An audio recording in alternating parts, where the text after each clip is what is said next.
आजची सकाळ संपूर्ण भारतासाठी ही गुड मॉर्निंग नाही तर बॅड मॉर्निंग ठरली।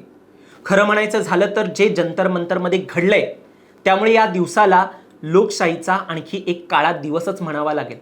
कारण पर्यावरण शास्त्रज्ञ, शिक्षण सुधारक आणि लडाखचे ज्येष्ठ कार्यकर्ते सोनम वांगचुक यांना या भाजप सरकारने जंतर मंतरवरून जिकडे ते गेले 20 ते 21 दिवस आंदोलन करत होते त्या ठिकाणाहून एका रात्रीत उचललं आणि या दिल्ली पोलिसांच्या माध्यमातून जबरदस्तीने रुग्णालयात दाखल केलं।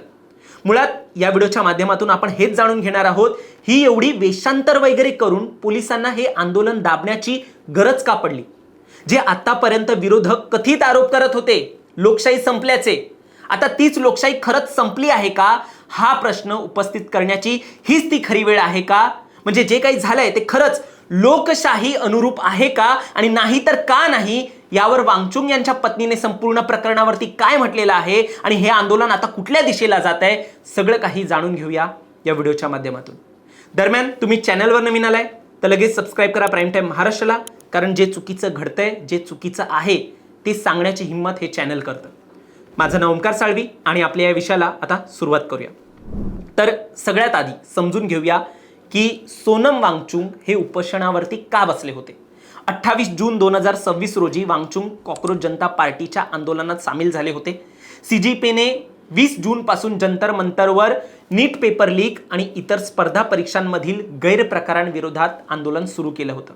या आंदोलनाच्या मुख्य मागण्या होत्या केंद्रीय शिक्षण मंत्री धर्मेंद्र प्रधान यांचा राजीनामा, परीक्षा व्यवस्थेत व्यापक सुधारणा हव्यात, राष्ट्रीय परीक्षा एजन्सी NTA निष्पक्ष चौकशी झाली पाहिजे, पेपर फुटी प्रकरणांची पारदर्शक तपासणी झाली पाहिजे, परीक्षांमुळे आत्महत्या केलेल्या विद्यार्थ्यांच्या कुटुंबियांना योग्य ती नुकसान भरपाई मिळाली पाहिजे, या महत्त्वाच्या मागण्या होत्या।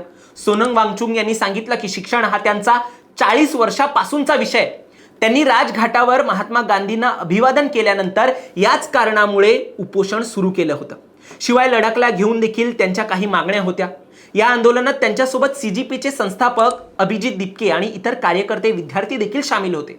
म्हटलं गेलं गेल्या 20 ते 21 दिवसामध्ये जे उपोषण झालं त्यामुळे सोनम वांगचुक यांचे वजन हे तब्बल 9 किलो किंवा त्याहून अधिक घटलं। काही रिपोर्ट्सनुसार 20% वजन कमी झालं आणि स्नायूंवर परिणाम झाला।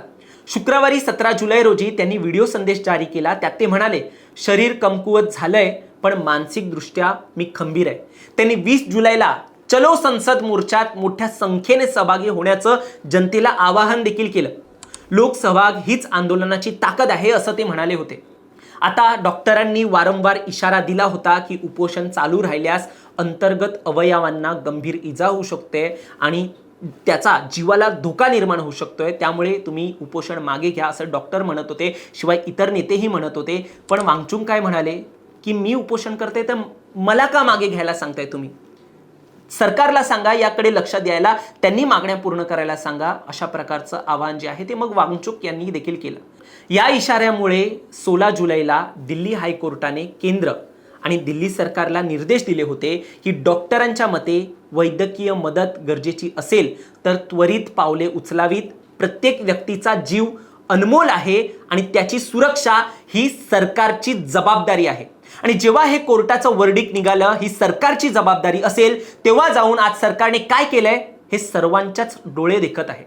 शनिवारी 18 जुलै रोजी सकाळी 7 वाजता दिल्ली पोलिसांनी सोनम वांगचुक यांना जंतर मंतरवरून हटवून सफदरजंग या रुग्णालयात दाखल केलं।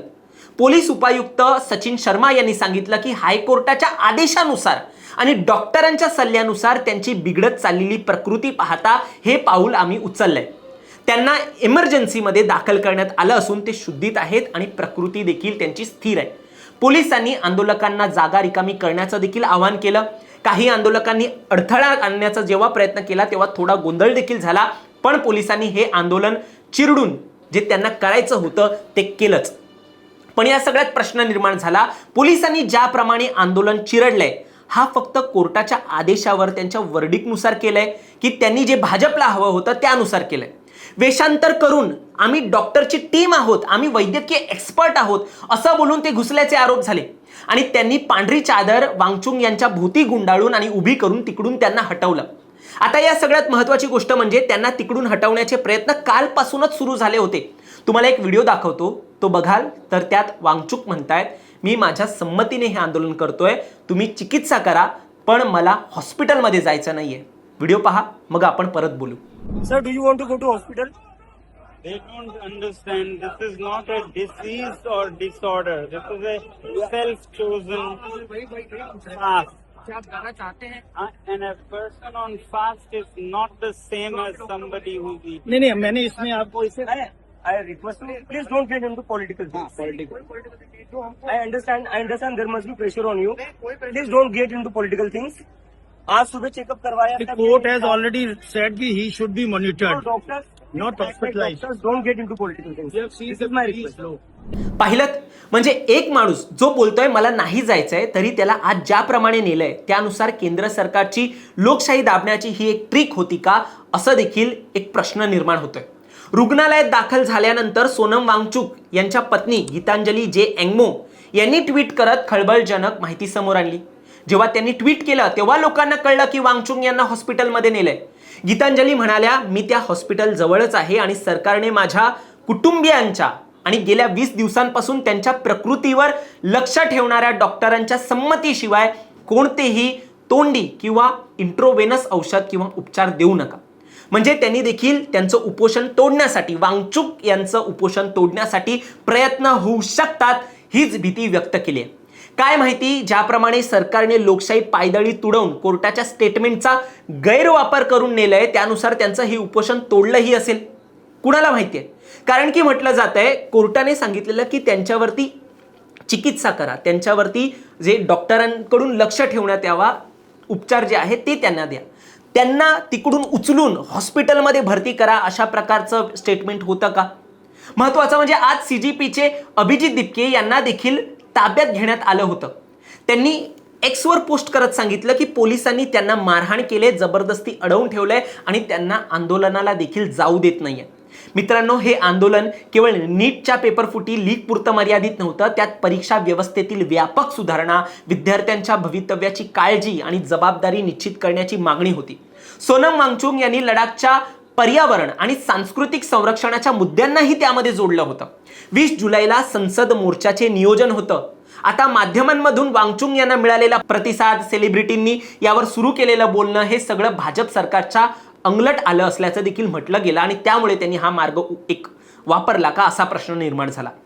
एका उपोषणकर्त्याला जबरदस्तीने उचललंय, इतके दिवस सरकारने एक भेट घेतली नाहीये, त्यांच्या मागण्यांना घेऊन एक प्रतिक्रिया दिलेली नाहीये, अशा निगरगट्ट सरकारला धर्मेंद्र प्रधान इतके महत्त्वाचे झालेत का की या मंत्र्यासाठी लोकशाही देखील चिरडायची हिंमत वाढते का?